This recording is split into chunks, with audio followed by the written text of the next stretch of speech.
I'm a creative technologist, and the focus of my work is on public installations. And one of my driving passions is this idea of exploring nature and trying to find hidden data within nature.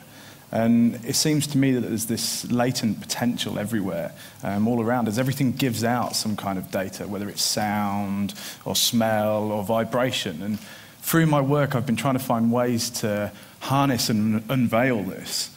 And so this basically led me to a subject called cymatics. Now, cymatics is the process of visualizing sound by basically vibrating a medium such as sand or water, as you can see there.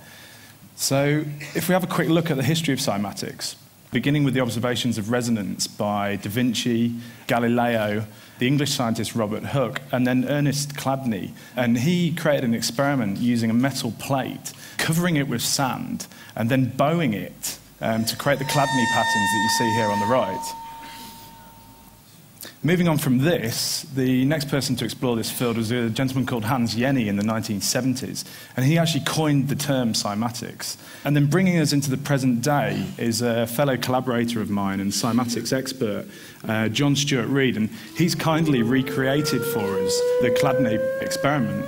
What we can see here is a metal sheet, this time connected to a sound driver and being fed by a frequency generator. And as the frequencies increase, so do the complexities of the patterns that appear on the plate, as you can see for your own eyes.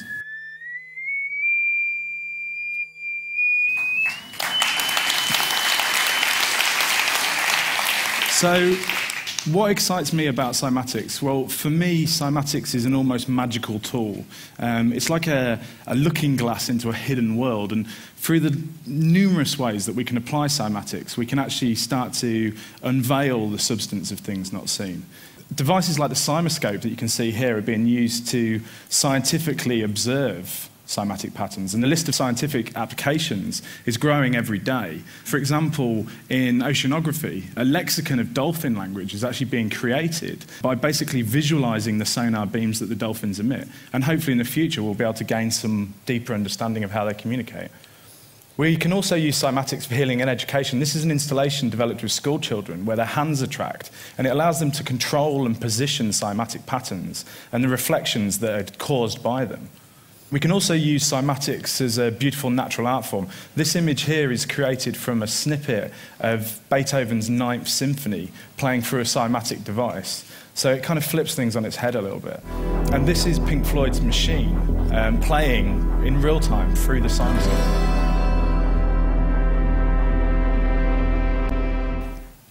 We can also use cymatics as a looking glass into nature, and we can actually recreate the archetypal forms of nature. So, for example, here on the left we can see a snowflake as it would appear in nature, and then on the right we can see a cymatically created snowflake.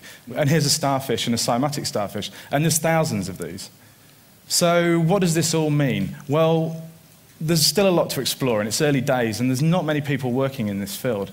But consider for a moment that sound does have form, and we've seen that it can affect matter and cause form within matter.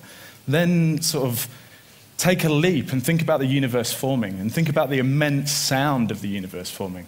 And if we kind of ponder on that, then perhaps cymatics had an influence on the formation of the universe itself. And here's some eye candy for you from a range of DIY scientists and artists from all over the globe. And cymatics is accessible to everybody, and I want to urge everybody here to apply your passion, your knowledge, and your skills to areas like cymatics. And I think collectively we can build a global community, we can inspire each other, and we can evolve this exploration of the substance of things not seen. Thank you.